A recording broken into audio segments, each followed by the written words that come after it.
Hey everyone, today I'm going to show you how to register for sales tax in Texas step by step.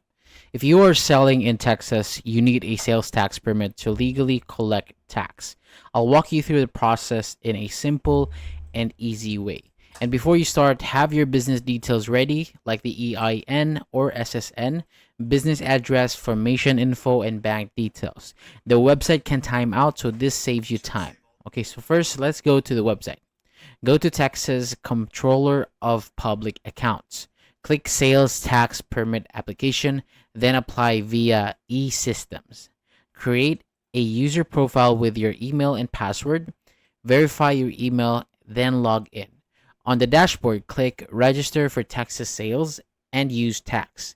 Then start a new application. If you don't have a SSN, you'll need a different form.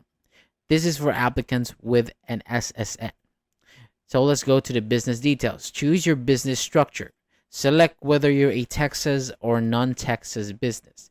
Enter your business name, EIN, formation date, and state of formation. Answer the merger questions if it applies. Add your mailing address and bank name, then continue. Business activity section.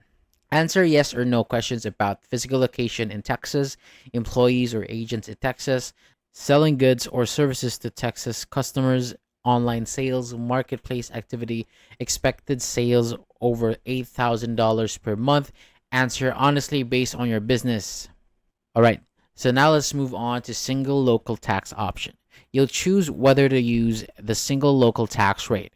If you choose yes, you collect one flat local rate for all Texas sales for the rest of the year. If you choose no, you collect tax based on each customer's location. Pick what fits your business. Enter your first taxable sales date. Add officer or owner details. Select your NICS code. Answer the final yes or no questions about special products like wireless Answer the final yes or no questions about special products like wireless services, e-cigarettes, or heavy equipment.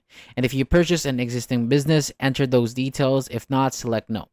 Review everything carefully, then click submit. After approval, you receive your Texas sales tax ID, then set up your e-filing account. That's it, you're done, and thank you so much for watching. If this helped you out, hit the subscribe button for more simple step-by-step guides. I'll see you on the next one.